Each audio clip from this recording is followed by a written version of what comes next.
Hello అండి, అందరికీ నమస్కారం. Welcome back to our channel. నేను మీ తేజ. మీరు చూస్తున్నారు తేజ టెక్ ఛానల్. సో ఫైనల్గా చూసుకున్నట్లయితే సంక్రాంతి అయితే దగ్గరకు వచ్చేస్తోంది. సంక్రాంతి సెలవులు ఎన్ని రోజులు ఇస్తారో అన్న దానిపైన అయితే గుడ్ న్యూస్ అనేది రావడం అయితే జరిగింది. సో వీడియో స్టార్టింగ్లోనే అడుగుతున్నానండి. సో వీడియో చూస్తున్న మిమ్మల్ని విద్యార్థులు చూస్తున్నా కానీ, తల్లిదండ్రులు చూస్తున్నా కానీ, సో మీరు ఏ డిస్టిక్ నుంచి చూస్తున్నారో ఖచ్చితంగా కామెంట్ సెక్షన్లో అయితే పెట్టడానికి అయితే ట్రై చేయండి. మన ఏపీలో చూసుకున్నట్లయితే, అలాగే తెలంగాణ విద్యార్థులు చూస్తున్నా కానీ పెట్టడానికి అయితే ట్రై చేయండి. జిల్లా ఏంటి అన్న దానిపైన అయితే.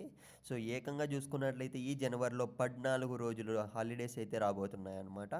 సో ఈ విషయం పక్కన పెట్టేసినట్లయితే సంక్రాంతి హాలిడేస్ ఎన్ని రోజులు అన్న దానిపైన అయితే ఈ వీడియోలో మీకు క్లారిటీ అయితే ఇస్తాను. ఇవాళ ఈ అప్డేట్ అనేది రావడం అయితే జరిగిందనమాట. ఇక వీడియోలోకి వెళ్ళే ముందు ఈ వీడియోకి అయితే ఒక 100 లైక్స్ అయితే టార్గెట్ ఇస్తున్నానండి. కొద్దిగా లైక్స్ అనేటివి కంప్లీట్ చేయడానికి అయితే ట్రై చేయండి. ఒక్క లైక్ చేసినా కానీ నాకు కొద్దిగా సపోర్టివ్గా అయితే ఉంటుందన్నమాట.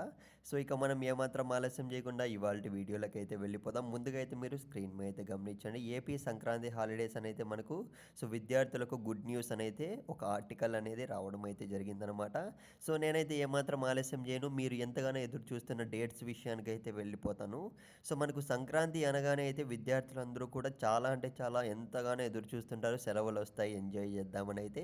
సో ఇకపోతే డేట్స్ విషయానికి వస్తే మనకు సంక్రాంతికి అక్షరాల చూసుకున్నట్లయితే 9 రోజుల హాలిడేస్ అనేటివి రాబోతున్నాయి అన్నమాట ఈసారి చూసుకున్నట్లయితే. సో డేట్స్ విషయానికి వస్తే జనవరి 10 నుంచి సో 18 వరకు చూసుకున్నట్లయితే హాలిడేస్ అనేటివి అయితే ఇవ్వబోతున్నారనమాట. సో ఇక్కడ మనకు 10 నుంచి 18 వరకు అంటే ముందు రోజే ఒక రోజే తీసుకుంటారు. మన విద్యార్థుల గురించి తెలిసిందే. సో 9 నుంచి వేసుకున్నా కానీ సో 19వ తేదీ అయితే మీరు మళ్ళీ స్కూల్స్కి అయితే తిరిగి వెళ్ళాల్సి ఉంటుంది. టోటల్ మీద చూసుకున్నట్లయితే మనకు అక్షరాల 10 రోజుల పైనే హాలిడేస్ అనేవి అయితే రాబోతున్నాయి అనమాట. సో ఒకరికన్నా మీ ఫ్రెండ్స్కి ఈ వీడియో షేర్ చేయండి. అందరూ కూడా ఎంజాయ్ చేయండి.